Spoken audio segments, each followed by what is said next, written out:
Bienvenidos a Vértice Internacional, soy Rina Musali y me da muchísimo gusto saludarlos en este programa que analiza el acontecer mundial y sus impactos para México.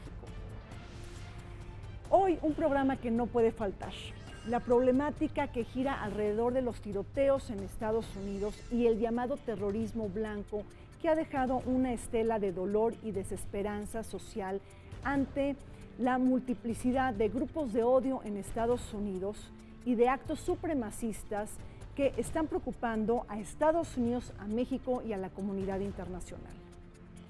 En este contexto analizamos la epidemia de las armas en Estados Unidos, el debate público en torno a la posesión y a la aportación de armas en la Unión Americana, así como la problemática alrededor del tráfico ilegal de armas que entra a México proveniente de Estados Unidos.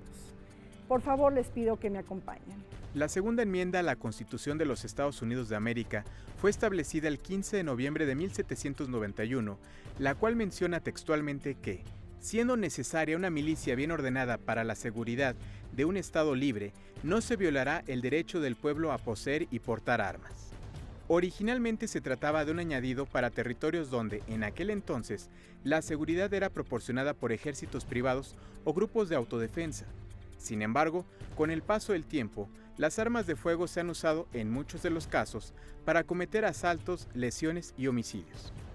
En la actualidad, las leyes federales estadounidenses regulan la venta, posesión y transporte de armas de fuego y municiones, mas no los permisos para su portación, ya sea de forma oculta o a la vista. Ante tal ausencia jurídica, los Estados Unidos cuentan con leyes estatales más específicas que las federales sobre la obtención, tenencia y uso de armas, lo que produce una total y absoluta diversidad de normas legales en dicho país. Por su parte, la Asociación Nacional del Rifle, una organización que desde 1871 reúne a simpatizantes de las armas y cuyo poder se deriva principalmente por su apoyo a candidatos republicanos, considera que la segunda enmienda es un derecho que no puede ser infringido de ninguna manera, equiparando la aportación de armas como una suerte de símbolo cívico de los estadounidenses. No obstante, tras el cúmulo de tiroteos masivos, entre ellos los acontecidos en El Paso, Texas y Dayton, Ohio, el 3 y 4 de agosto de 2019, que dejaron entre ambos un saldo de 32 muertos y decenas de heridos, el cabildeo de armas de fuego se encuentra en una situación vulnerable debido al alza de numerosos grupos que luchan por imponer un control más estricto, sumándose las crecientes desavenencias internas de la propia Asociación Nacional del Rifle. Estados Unidos vive una epidemia de las armas. Ningún país del mundo tiene el mismo número de muertos por la posesión de armas de fuego que la Unión Americana, un hecho que los está llevando a enfrentar una emergencia en materia de seguridad nacional. El Mass Shooting Tracker ha señalado que los tiroteos en Estados Unidos han dejado alrededor de 80.750 muertos en los últimos 5 años. Con ello, toda una estela de terror en la población. Otras cifras también señalan que la tasa de mortalidad por la utilización de armas de fuego en Estados Unidos ha sido 35 veces mayor que en Reino Unido y 53 veces mayor que en Japón. Pero ¿cómo enfrentar este cáncer que padece la Unión Americana cuando la segunda enmienda constitucional protege el derecho de los estadounidenses de manera individual de poseer y portar armas? Pues sin duda es una amenaza a la seguridad nacional y a la seguridad pública también, digamos, de las personas, porque vemos cómo es el hecho de tener políticas tan permisivas en el acceso a armas, pues lo que ha ocasionado es violencia, ¿no? Diciéndolo, digamos, en términos muy claros, ha ocasionado pues estas muertes masivas, pero también las muertes a nivel individual que están relacionadas con el arma de fuego en Estados Unidos tienen de las tasas pues más altas a nivel internacional, igual también las muertes, por ejemplo, en suicidios, etcétera, y todo esto tiene que ver con el acceso permisivo, pues dictado en la propia enmienda, de la segunda enmienda de Estados Unidos, y vemos que está pues como un valor dentro de la Constitución el tener acceso para defensa propia o legítima, digamos, en el tema de la seguridad. Sin embargo, pues lo que hemos visto es que sí afecta la seguridad de los ciudadanos. Nosotros sabemos que hay una enmienda constitucional que faculta a los estadounidenses a poseer armas. Esto tiene una historia y una razón de ser. y un contexto que es distinto del actual. En otros tiempos se buscaba que la población estuviera armada porque en Estados Unidos primero surgió la seguridad privada antes que la seguridad pública. Las personas tenían que preservar sus bienes, cuidar de sus familias, de sus posesiones, y entonces se crea esta enmienda. Sin embargo, en el momento actual esta enmienda pues resulta muy controvertida porque es relativamente sencillo, o bastante sencillo, adquirir armas en ese país. Y hemos visto en los últimos años que la polémica se ha exacerbado más en razón de una serie de incidentes que se han producido en escuelas, en sitios públicos, lo que ocurrió recientemente en El Paso, Texas, donde pues personas que tienen distintas reivindicaciones, algunas tendrán problemas de facultades mentales, pero otras tienen reivindicaciones políticas, irrumpen y asesinan a gran cantidad de personas. Es lo que ahorita nos está llamando más la atención, que la mayoría de las masacres que se han cometido por motivos xenofóbicos, racistas, ahorita de odio, ¿no? Ahorita oímos mucho el nombre de los supremacistas blancos, por ejemplo, como un grupo extremista de derecha. La mayoría de la violencia que ellos han cometido es con armas de fuego.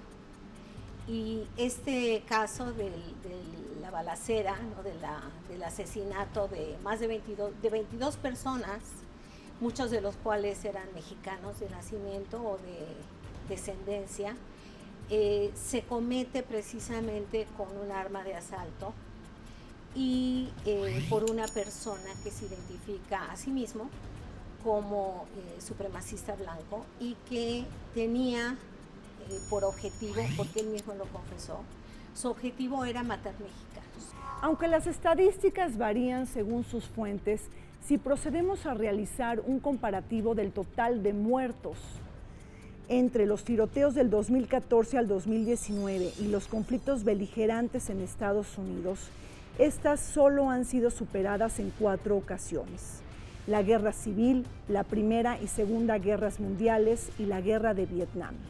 Es decir, los 80.750 muertos por tiroteos en Estados Unidos de los últimos 5 años solo han sido superados por los 498.332 estadounidenses muertos de la Guerra Civil, los 116.516 muertos en la Primera Guerra Mundial, los 405.399 muertos que dejó la Segunda Guerra Mundial y los de alrededor de 90.000 muertos en la Guerra de Vietnam. Cifras pavorosas y alarmantes que expresan la tragedia por la posesión de armas de fuego en Estados Unidos y que maneja el Departamento de Defensa de la Unión Americana, el Departamento de Asuntos de los Veteranos y el Mass Shooting Tracker. Los estadounidenses tienen demasiadas armas disponibles para ser utilizadas de manera arbitraria y discrecional, un hecho legal, pues ninguna ley estatal o local puede restringir el derecho a portar armas de acuerdo a lo que establece la Segunda Enmienda Constitucional. Estados Unidos es un país que se ve a sí mismo como pacífico, sin embargo es un país que está armado hasta los dientes. En Estados Unidos hay 105 millones de personas que poseen armas de fuego. Una problemática de eso es que esas armas son muy fáciles de conseguir. Cualquiera casi puede adquirirlas. La mayoría, como un 40% de las armas, no se han vendido o se han traspasado sin ninguna forma de verificación de los antecedentes de la persona que la va a usar. Igual pueden ser asesinos convictos, pueden ser personas con historial de violencia o pueden ser enfermos mentales. Hay estadísticas que hablan de que una sola persona puede poseer hasta 10 o 15 armas y es bastante sencillo. Y los requisitos también, esto de un periodo de espera, si es que se detectó que la persona tenía alguna perturbación psicológica o si había incurrido en algún ilícito, estas esperas son cada vez más inútiles porque pues al final las personas tienen poder de fuego, que ese es el tema. La población civil tiene poder de fuego y puede recurrir a él en cualquier circunstancia. 89 de cada 100 norteamericanos tienen un arma y de esos el 43% tienen más de un arma. Y también, por ejemplo, pensando en la seguridad de las personas, de eso se calcula que existen 22 veces más probabilidad, digamos, de que esas armas o se han utilizado 22 veces más para actos o violentos o en accidentes, de esos que el niño saca el arma y termina viendo un accidente terrible, a que para defenderse realmente de alguna eventualidad de inseguridad. Entonces, pues es una cosa que sí está muy permeada en la cultura, también hay que decirlo. Sí hay un 78% de los norteamericanos están a favor de la segunda enmienda, por ejemplo. Entonces, pues sí es un tema que ya está en la cultura, pero que sin duda, regresando a tu pregunta, impacta en la seguridad pública y nacional del país. Los tiroteos recientes en Estados Unidos están motivados por la retórica racista y violenta del presidente Donald Trump y de sus voces resonadoras y amplificadoras que han hecho eco de su mensaje.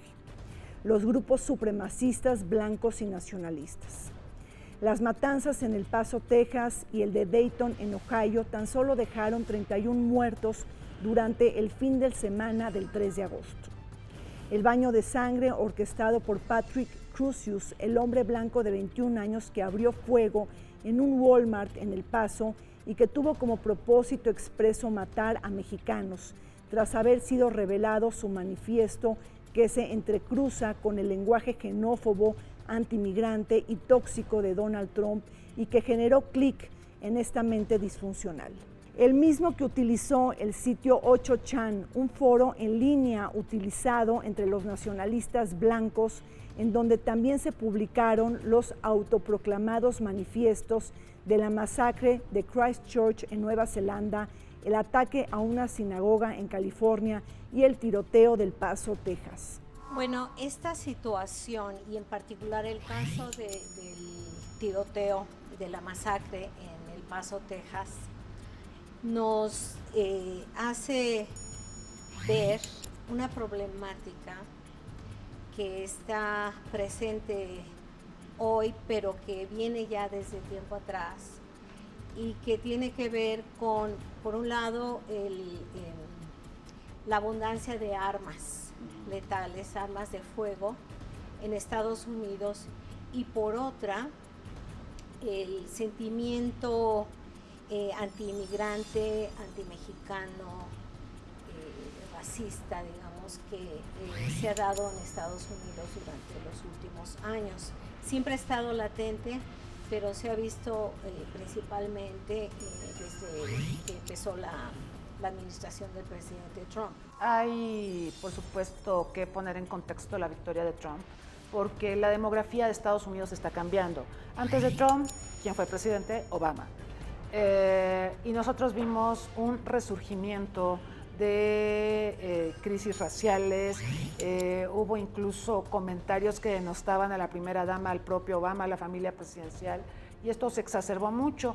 Y luego vimos la elección de 2016 con dos WASP, con Hillary y con Donald Trump, los dos anglosajones protestantes, y un poco sus candidaturas reflejaban que los estadounidenses no parecen estar listos para tener mandatarios que sean procedentes de minorías. De hecho, creo que Hillary también pagó la factura por ser mujer en esto, entre otras razones, por supuesto. Por Trump, pues votaron estados muy conservadores, estados donde hay una población blanca que tiene problemas económicos, que tiene pues bajos salarios, muchos marginados blancos votaron por Donald Trump. Después esto se quiso estereotipar y generó otro tipo de debates. De hecho, es el segundo país con más tiroteos masivos en el mundo, solamente después de Yemen, ¿no? Que además pues, está en una situación muy complicada. Entonces, creo que aquí se conjuntaron dos cosas. O sea, yo escribí una columna que se llama La tormenta perfecta, justamente. Entonces, por un lado, esta política permisiva de armas, incluso basada en la segunda enmienda constitucional, y por el otro lado, un presidente que hoy tiene una escala digamos, de acceso a la gente muy grande, que eso también hay que decirlo. O sea, el hecho que hoy existan las redes sociales, exista todas estas formas de comunicación, digamos, y estos avances en tecnología, pues sí hacen que el impacto del mensaje pueda ser mayor, es decir, más masivo, porque lo puedes escuchar aún cuando no estés escuchándolo a la hora de que habla, pues puedes hacerlo en la noche, otro día, en fin. Este acceso sí cambia, digamos, el nivel de alcance de este discurso. No faltan voces en Estados Unidos que señalan de manera indignada que existen más muertos estadounidenses por ataques racistas y supremacistas que bien los muertos generados por Al-Qaeda o el Estado Islámico, el llamado ISIS. Es decir, la verdadera amenaza que se encuentra dentro de Estados Unidos y no afuera.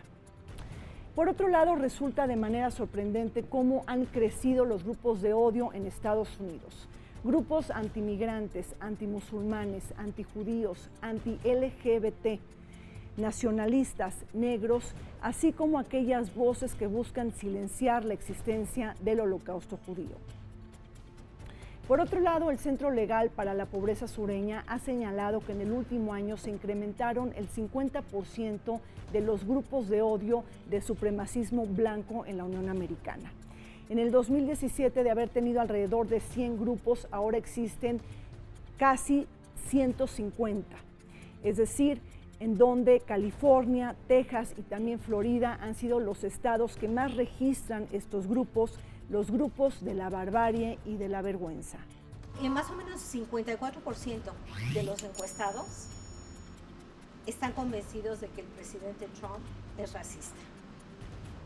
Otro tanto está convencido de que por lo menos sus actitudes dan lugar a empoderar a los grupos supremacistas blancos o grupos de extrema derecha para que se sientan justificados para atacar a todo aquel que ellos ven como el otro, ¿no? Como alguien que no pertenece a Estados Unidos.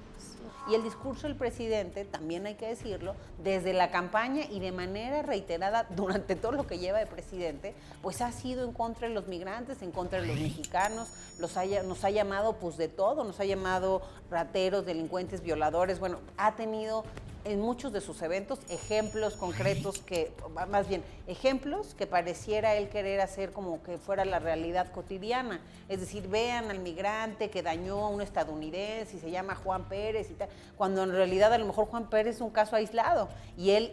Pero todo esto a lo que voy es que sí comunica y conecta con los miedos de muchos norteamericanos, que creo que ese es el punto. Veíamos que en su Facebook había nombrado tan solo en el último año más de 2.200 veces la palabra invasor. Entonces sí importa el lenguaje, sí importa que lo diga un presidente, sí importa porque hay una escala relevante del alcance de este mensaje. Y con respecto a los grupos de odio, creo que ese es el dato duro más importante que tenemos. Se han incrementado casi en un 20% los grupos de odio en Estados Unidos, y principalmente en las ciudades, y hay una concentración mayor en las ciudades en donde él ha tenido pues este discurso y esta aceptación más masiva. En realidad, cuando vemos a nivel mundial, y Estados Unidos no es la excepción, el grueso de las muertes en el mundo se producen por el tráfico de armas pequeñas y ligeras, o el uso de armas pequeñas y ligeras. Eso por un lado. Por otro lado, sí tenemos actos terroristas, cada vez menos, pero más letales, ¿sí? Y en el caso de Estados Unidos, pues hay esta resistencia a reconocer que internamente hay uso del terror con fines políticos. Estados Unidos tiende mucho a mirar afuera y a decir que los males y los problemas que tiene le vienen de fuera. Con Trump se ha exacerbado mucho esto. El mundo es hostil, el mundo es un lugar donde solamente hay problemas, entonces nos tenemos que retraer y nos desdecimos del multilateralismo y demás. Entonces, creo que el contexto abona a favor de esta percepción de que el terrorismo está allá y nosotros no tenemos grandes problemas.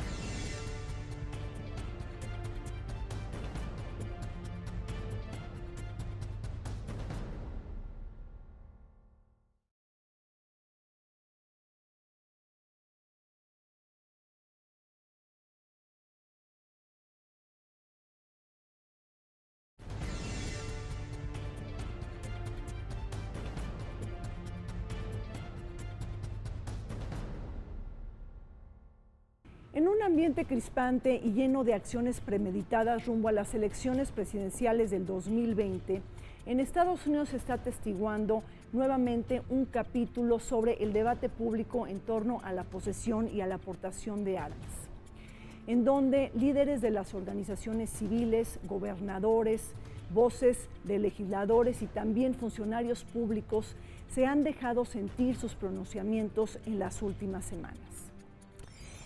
Y es que es importante comentar que hemos sido espectadores del clímax de una tragedia, es decir, nos acostumbramos a ver las tragedias, luego a recibir los posicionamientos políticos y mediáticos de los tomadores de decisiones y luego todo esto se desinfla porque aparecen nuevas crisis o nuevas coyunturas. Pero la realidad es que se antoja muy difícil hacer modificaciones a la legislación estadounidense por la existencia de la segunda enmienda y por esta Asociación Nacional del Rifle, una asociación sumamente poderosa e influyente en la Unión Americana que financia diferentes campañas para el Partido Republicano. Que si hay una cultura de armas, sí sienten como un derecho, o sea, más bien lo tienen establecido como un derecho y la gente está acostumbrada a eso y eso le gusta. Bueno, veía, creo que en esta semana que entraron a clases, el 50% ponían unas tiendas, 50% de descuento para comprar un arma por el regreso a clases. O sea, ¿cuál es la relación? Pero así lo estaban anunciando. Veíamos también en El Paso que el mismo día que ocurrió este incidente terrible, pues también en Walmart tenían oferta todas las armas. Entonces casi es, o sea, el acceso importa, pero lo que voy es la Asociación Nacional del Rifle ha sido un lobista muy importante en esto. Entonces ha incidido con recursos, digamos, en su origen no tenía este poder de incidir, pero por ahí de los 70 es cuando empieza la Asociación del Rifle ya a tener, digamos, este poder de incidir en la política. Y entonces le ha metido millones y millones de dólares. Creo que la campaña de Trump estaba viendo que le metió $50 millones. En fin, sí hay una inversión muy importante de la Asociación Nacional del Rifle y con ello pues una influencia en la política específicamente de armas, pero que también en otros rubros también relevante. Yo no sé si el presidente Trump es racista o se podría considerar como supremacista blanco. Sin embargo, sí sabemos que su retórica, sus acciones podrían hacerlo parecer como racista, ¿no? Y de cualquier forma, conociendo el comportamiento del presidente Trump, podemos ver que es capaz de cualquier cosa, es capaz de decir, de hacer, de apoyar cualquier causa que le genere apoyo político y votos. Lo que observamos es que Trump maneja un discurso de odio, un discurso de exclusión, un discurso de condenar a la otredad, al que es diferente, y eso le redituó políticamente. Pero por otro lado, esto también empoderó a muchos grupos. Hay los grupos de la llamada alt-right, este grupo que, pues digamos, es la nueva generación de supremacistas blancos, distintos de los skinhead de los 80 o los 90, y que se sienten muy fortalecidos, muy empoderados por Trump, que están convencidos de que los blancos se ven amenazados, de que los WAPs se ven amenazados por los judíos, o sea, hay todo un discurso antijudío, y también por los hispanos, y también por los asiáticos, y también por los afroestadounidenses. Y por los antimigrantes. Entonces, esos son los grupos de odio. Esos son los grupos de odio y se sienten muy empoderados por el discurso de Donald Trump. Ahora, el problema es que, pues, Donald Trump va a seguir manejando esto porque le reditó, le funcionó, lo va a seguir manejando de cara al proceso electoral del próximo año. Donald Trump, congraciado con el lobby armamentista y agradecido también por el financiamiento de $30 millones de parte de la Asociación Nacional del Rifle, según una cifra que maneja el Centro de Investigaciones Open Secrets, señaló que no existe apetito político para prohibir los rifles de asalto. El debate público en Estados Unidos sobre este tema no es nuevo. Varias ideas giran al respecto, como adoptar leyes de bandera roja a propósito de eliminar las armas en personas potencialmente peligrosas y la necesidad de expandir las verificaciones de antecedentes.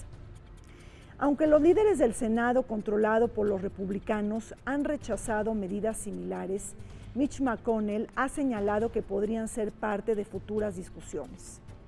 Aumentar la edad para comprar armas, prohibir ciertas armas de fuego o disuadir las revistas de gran capacidad, es decir, que contengan más de 10 rondas de municiones, forman parte del tinglado de propuestas que se debaten en Estados Unidos.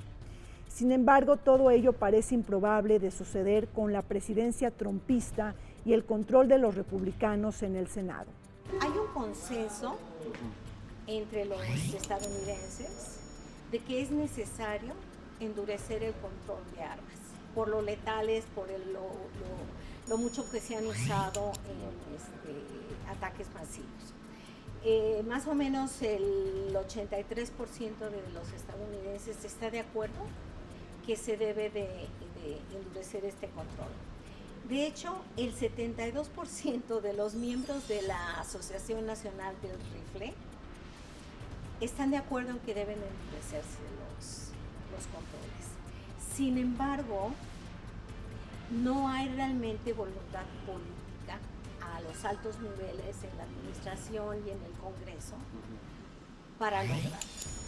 Por un lado, los demócratas están muy a favor de que se establezca un mayor control de las armas, pero los republicanos, como lo has dicho, no. Esta National Rifle Association, que alguna vez presidió Charlton Heston, bueno, él ya falleció, pero tiene mucha fuerza, es muy conservadora, apoya al Partido Republicano, y esta asociación es muy importante para que esa enmienda constitucional que posibilita que la gente tenga armas en sus casas se mantenga.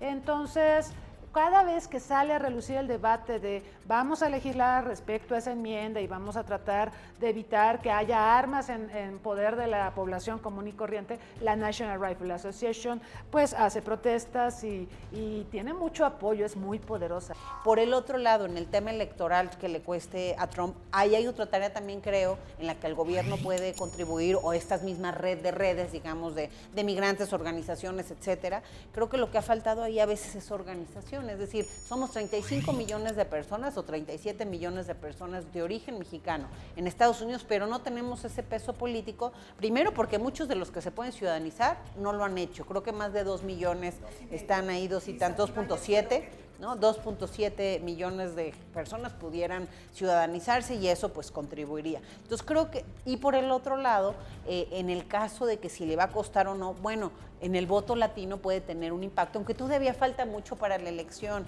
Entonces creo que, y también va a depender mucho de pues, quién va a ser el candidato finalmente demócrata, todavía hay muchos candidatos sobre la mesa. Entonces creo que eso todavía tendríamos que esperar, pero sin duda sí hay un trabajo, por ejemplo, para empoderar a la gente, que acompañarlos en esto de lograr su ciudadanía y lograr programas, y yo creo que ahí está la clave, de vinculación e inserción laboral, económica y social de nuestros migrantes en Estados Unidos. Tras los tiroteos en Texas y en Ohio, la senadora Elizabeth Warren, una de las candidatas más sobresalientes del Partido Demócrata para contender en las elecciones del 2020, ha señalado todo un plan para contener las muertes por armas en Estados Unidos. Su propuesta incluye ampliar las verificaciones de antecedentes, aumentar la edad mínima para su venta, cerrar hoyos negros a las leyes actuales, apuntar a traficantes de armas, prohibir las revistas de alta capacidad y hasta exigir una licencia para comprar y poseer armas. Todo un paquete de medidas para restringir el acceso a armas y salvar vidas. Lo anterior subyace relevante en un momento en donde más de 20 líderes buscan conseguir la nominación del Partido Demócrata rumbo a las elecciones presidenciales del 2020. Bajo la promesa progresista de Warren de realizar cambios grandes y estructurales, tranquiliza saber que existen otros liderazgos que buscan tomar medidas fuertes, audaces y más enérgicas a propósito de combatir el cáncer de las armas en la Unión Americana. Los demócratas están proponiendo mayores controles. Ellos saben que viene el proceso electoral y que si ellos hablan de modificar la enmienda constitucional en el sentido de que se prohíba el acceso a las armas, están perdidos políticamente. O sea, van a tener que remar contracorriente y sería muy difícil remontar con un planteamiento de este tipo. Entonces ellos hablan de mayores controles.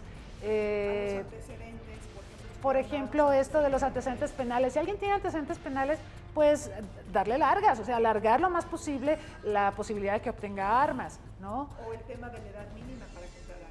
Sí, porque ahora vemos adolescentes disparando en las escuelas contra maestros, profesores. Entonces, sí, se requieren mayores controles, pero no creo que vaya hacia una prohibición. Yo creo que el tema de la prohibición no va a marchar, porque siempre habrá, como pasó con la prohibición del alcohol en los años 20, los años 30, el tema de la libertad de elegir. Yo debo de tener la libertad de tener pistola, yo debo de tener la libertad de consumir alcohol. Siempre se alega la libertad de elegir.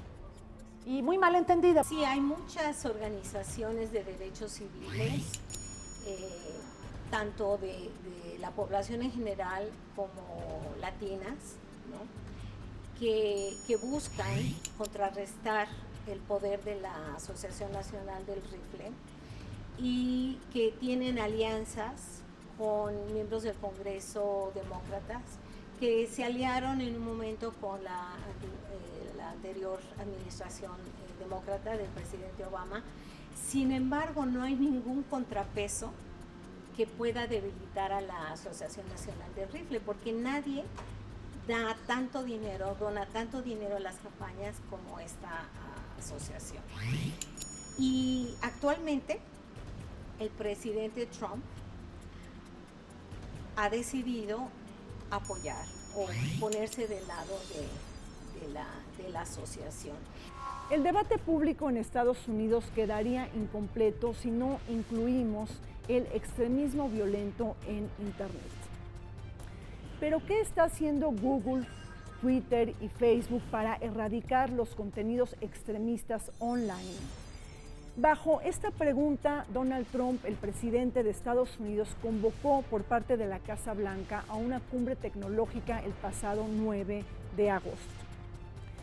Pero a pesar de que estas empresas y estos grandes consorcios tecnológicos, junto con otros, se han ganado un tache debido a su reputación por el mal uso de los datos privados y por haber fallado en evitar las fake news o las noticias falsas, pero también de haberse vinculado algunas de estas empresas con Cambridge Analytica, es importante entender el rol de estas grandes tecnológicas.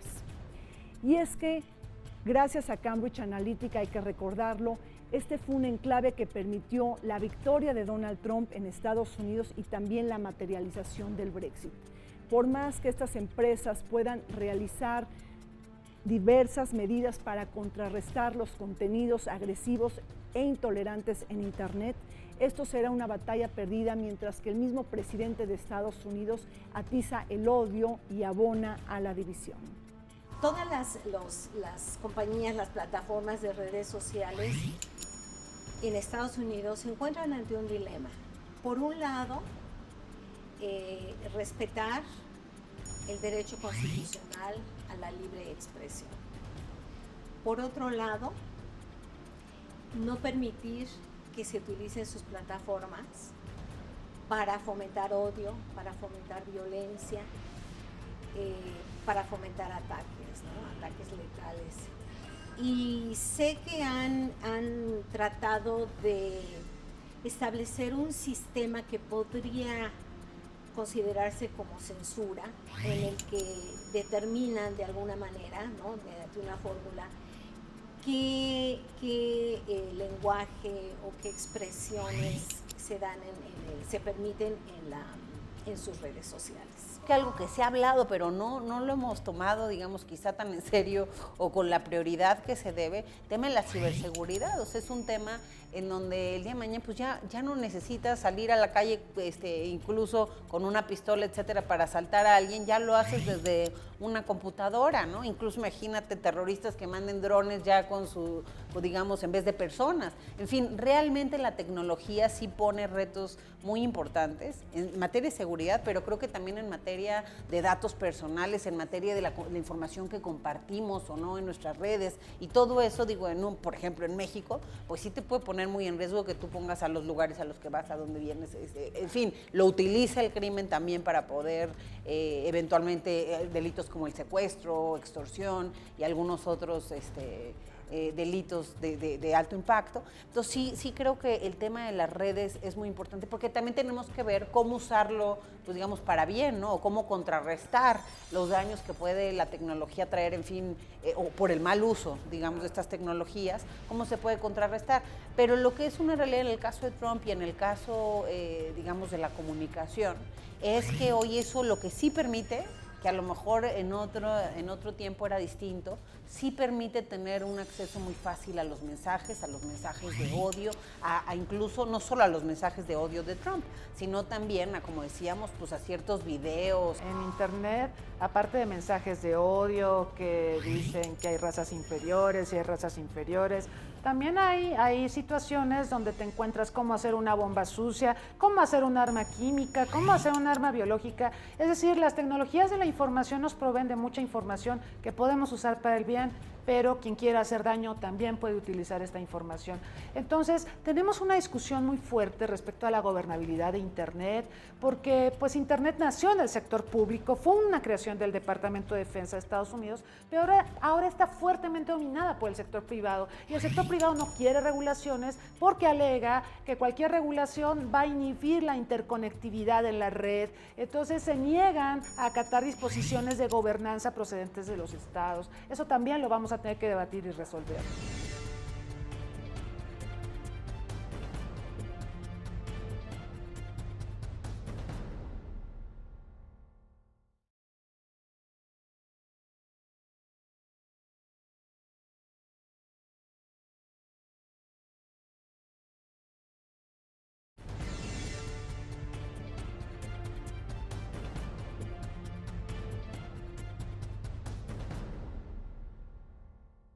Es tiempo de duelo y de conmoción en Estados Unidos debido a las muertes asociadas a los crímenes de odio y a la posesión de armas. Un hecho que ha preocupado al gobierno mexicano, pero también a la principal diáspora de los mexicanos en el exterior, que son nuestros connacionales que viven en Estados Unidos.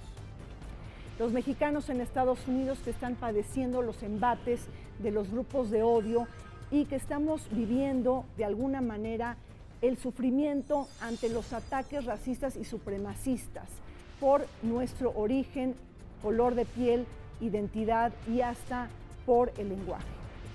Y es que el pasado 3 de agosto, se cometió el mayor atentado en contra de la comunidad hispana en Estados Unidos en El Paso, Texas. Todo esto sucede cuando en Estados Unidos viven alrededor de 36 millones de mexicanos y 4.3 millones de empresas son propiedad de hispanos. Al parecer, la divisa de la diversidad y la multiculturalidad es la verdadera amenaza a la identidad de los hombres blancos anglosajones. Estados Unidos ni siquiera, hablando de genocidio y terrorismo, respecto al genocidio ni siquiera firmó el Estatuto de Roma y no reconoce la jurisdicción de la Corte Penal Internacional para juzgar a sus connacionales. Pero en el caso de lo que hace el joven Crusius, tampoco lo reconoce como terrorismo, porque caería en una serie de disposiciones y medidas que Estados Unidos ha acuñado para tratar crímenes de terrorismo. Entonces, es complicado. No creo que dé la extradición a México, evidentemente, porque Estados Unidos se va a rehusar a esto, preferirá procesar a este muchacho, pero si el juicio se lleva a cabo en Texas, pues lo más probable es que Crusius enfrente la pena de muerte, porque Texas es un estado donde hay pena de muerte para este tipo de crímenes. El caso del terrorismo doméstico es interesante porque Estados Unidos ha sido un ferviente combatiente del terrorismo internacional, principalmente ligado a organizaciones musulmanas como Al-Qaeda, por ejemplo, ¿no? Pero en cuanto a terrorismo doméstico, muy pocos han sido los casos en que se ha designado a un grupo o a un asesino como terrorista doméstico.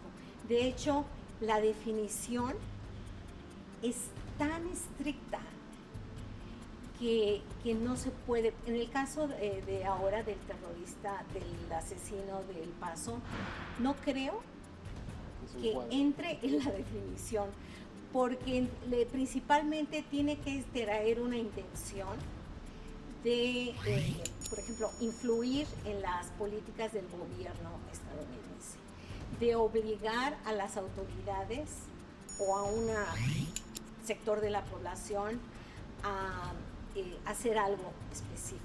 Cada hora, 22 armas también ilegales transitan hacia nuestro país, por ejemplo, y el 70% de esas armas también provienen de los Estados Unidos.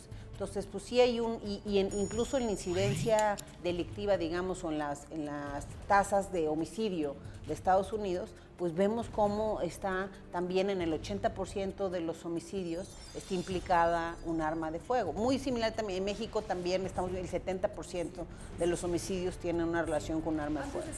El ataque de Texas fue calificado por la Secretaría de Relaciones Exteriores como un acto de terrorismo, un concepto que genera polémica y que despliega consecuencias políticas, jurídicas y diplomáticas. Considerando que el terrorismo es un acto de violencia con fines políticos, ¿se puede calificar este hecho como terrorismo? Aunque las dudas asaltan, el canciller Marcelo Ebrard no titubeó para definirlo así en un momento preelectoral en Estados Unidos y a propósito de elevar el tono de máxima gravedad del evento trágico y barbárico. Da la apariencia que la Cancillería no quiso considerar la tesis del lobo solitario adoctrinado en Internet, sino por el contrario revelar la atmósfera de intimidación, terror y miedo que quiso lograr el atacante al tratarse de un acto premeditado y dirigido contra mexicanos, pues su objetivo autoproclamado fue matar a tantos mexicanos como fuera posible. Esta definición cambia la lógica, eleva la presión y muta nuestro comportamiento ante la existencia de grupos de odio cuyo blanco específico somos los mexicanos. Bueno, a mí me parece que la actitud del secretario de Relaciones Exteriores, Ebrard, ha sido una muy fuerte manifestación del enojo, ¿no?, de protesta del gobierno mexicano para lo que pasó. Tal vez recuerdes lo que ha hecho Estados Unidos en algún caso en que ha creído o ha dicho que las vidas estadounidenses están en peligro. Estados Unidos ha invadido países, incluyendo México, justificado por eso, porque las vidas estadounidenses han estado en peligro. Entonces, yo respeto mucho la posición del gobierno mexicano, pero por un lado me parece que en el contexto político que existe en Estados Unidos hoy, no va a ser factible ni que se extradite al asesino de los mexicanos en El Paso, Texas, ni que se designe, que se les designe o que se les acuse de terrorismo doméstico. Me parece que es correcto que el canciller haya hecho este alarde, pues creo que lo hizo oportunamente además, ¿no? Porque a veces vemos que pues, se tardan mucho los gobiernos en reaccionar, etcétera. Entonces creo que en esta ocasión lo hizo de manera oportuna, salió otra vez utilizar las redes él también a grabar un video que estaba en contra de lo que estaba sucediendo, que se iba a ir con todo en contra de estas personas, tal, más allá de que eso sea posible o no, porque la verdad no creo que sea posible ni la extradición de la persona que cometió el ilícito, ni tampoco pues digamos la acusación al que la vendió, porque es perfectamente legal, más Texas es uno de los estados más permisivos en el tema de armas, entonces pues eso se antoja difícil. Sin embargo, simbólicamente pues quiere decir algo y es un llamado, digamos, en contra de este tipo de actos, y eso creo que es importante. No hay una definición de consenso a nivel internacional sobre lo que es terrorismo. Cada quien le da la definición y el contenido que conviene a sus intereses. Por ejemplo, en los años 80 para Reagan, los que atacaban a Nicaragua y destruían su infraestructura eran freedom fighters, pero para el gobierno de Nicaragua eran terroristas, ¿no? Igual para los palestinos, Yasser Arafat era un luchador por la libertad, pero para Estados Unidos era un terrorista. Entonces, esto viene a colación de que no hay una definición de consenso sobre terrorismo. Sabemos que es un acto político, sabemos que es un medio, es un tipo de violencia. Más allá de eso, la comunidad internacional no se ha puesto de acuerdo para definirlo. Entonces, parece arriesgado que Marcelo Ebrard haya dicho o haya calificado esto de terrorismo, porque si bien es cierto, implica el uso del terror y hay una reivindicación política, también es verdad que lo dicho por el joven Crucius, cuando lo atrapa la policía, lo primero que dijo es: yo viajé 10 horas en automóvil para matar mexicanos. Entonces, si su intención es matar mexicanos, eso se llama genocidio. ¿Por qué? Porque el crimen de genocidio busca eliminar a alguien por su raza, por su etnia, por su religión. Entonces es genocidio. Otro tema colateral a la problemática de armas en Estados Unidos está relacionado y vinculado con el tráfico de armas que de manera ilegal entran a México provenientes de Estados Unidos. Lo que influye todo esto negativamente en el aumento de los niveles de inseguridad y violencia. En México hay alrededor de 1.6 millones de armas que están fuera del control de las autoridades y que ingresaron al territorio nacional de manera ilegal, según lo ha señalado el secretario de Defensa, Luis Crescencio Sandoval. Los cálculos señalan que el 70% de las armas ilegales en México provienen de Estados Unidos. Por otro lado, cabe subrayar que el presidente Andrés Manuel López Obrador ha señalado que su administración no ha permitido la compra de armas de Estados Unidos. En 2019 no se han adquirido ni siquiera una sola. Todo ello en contraste con la compra de armamento generado en 2018 bajo el gobierno de Enrique Peña Nieto. No hay duda de que las armas provenientes de Estados Unidos son un factor crucial para la violencia en México. La mayoría de las armas que tienen los criminales hoy en día, las organizaciones criminales sobre todo, provienen de Estados Unidos. No solo de Estados Unidos, pero la mayoría, por lo menos el 70%, se han comprado en Estados Unidos y se han contrabandeado a través de la frontera de Estados Unidos y México. Este es un problema que data de más de una década. Yo recuerdo cuando Felipe Calderón empezó su gobierno, fue a Washington, y una de las cosas que estableció era que era el gran problema y que se requería que Estados Unidos cooperara.